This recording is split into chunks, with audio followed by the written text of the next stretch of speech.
So let's make a task list.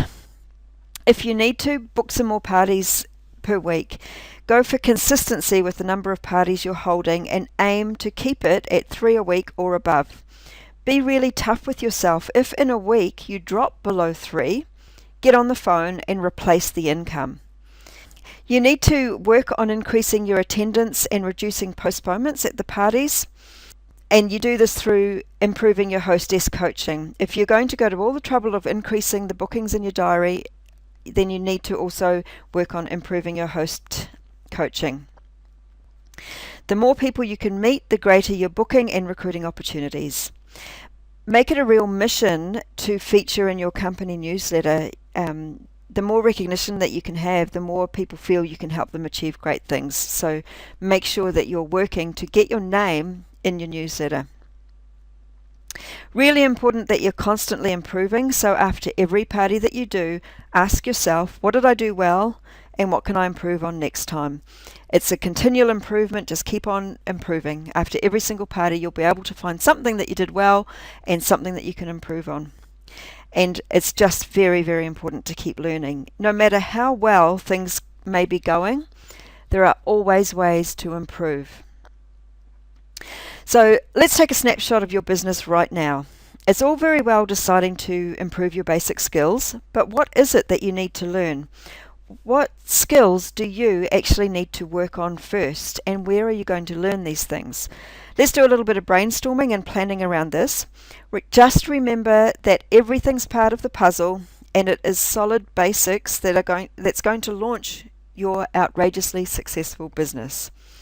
All right, so it's pen and paper time again. We're going to start working on some very important pieces of the puzzle. So first of all, you need to write a list of basic party plan skills. Just think of all the skills that you have as a party planner, and we need to identify the ones that you need to start working on improving. So here's a few ideas for some of the skills that you have as a party planner, and you'll be able to add more. Make it as long a list as you can. And once you've got your list, go through and give yourself a score for each skill depending on how good you think you are at it. Now, if you give something a 10, it means that you are excellent at this skill. Perfect, in actual fact. If you give it a 0, then it means you're absolutely terrible at it.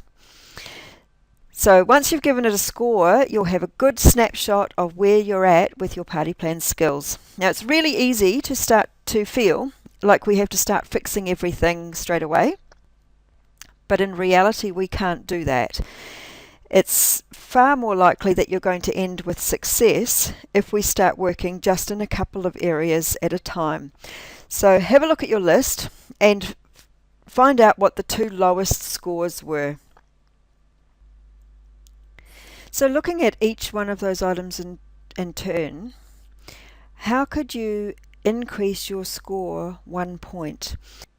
If you gave yourself a 3, it's not realistic to suddenly go from a 3 to a 10, but we could go from a 3 to a 4 easily enough. And then from there, 5 obviously isn't a very big step away. So that's already a really big improvement. And once you start making small changes, you're going to find that you start moving closer and closer to the higher end of the scale.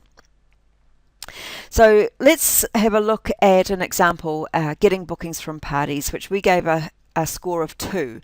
So clearly we're not very often getting any bookings from parties, and that's something very important that needs to be sorted out rather quickly, because it means that if we're not getting bookings from parties, we're probably spending an awful lot of time on the phone trying to get bookings from somewhere else, and it's so much easier just to get them at the party.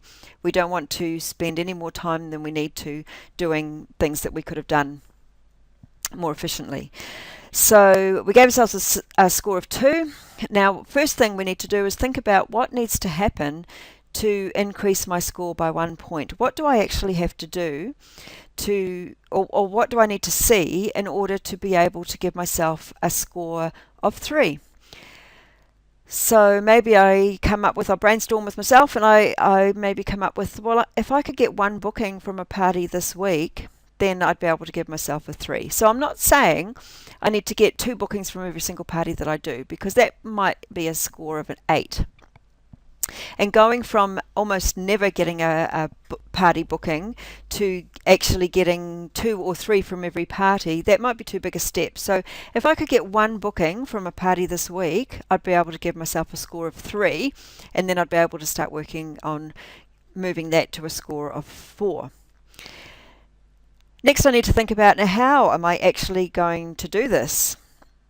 I need to have a plan. It's not just going to happen. So what I could do is I could mention in my introduction that later on in the party, everybody's going to have a chance to book their own party if they'd like to. So maybe I think that I've identified that I don't talk about bookings until a little bit later in the party, and by that stage nobody's thinking about that anymore. They're thinking about the products. So I'm going to make sure I mention it earlier on in the party. And maybe after I've demonstrated the products and I've shown everyone the host gifts, I'll just remind everyone then that they can organise their own get-together, and I'll make sure I sow some booking seeds at least twice at every party I do. And maybe I could sit and have a bit of a think about what sort of booking seeds I'm going to throw in there. And then I'm going to write in my improvement journal after every party to analyse how I went, and 1 month from now I'm going to reassess my score in this area. So if I could get a booking from a party every week from now till the end of the month, then I'll be able to give myself a 3. But by then, who knows, I might actually be doing really well just by doing these little changes.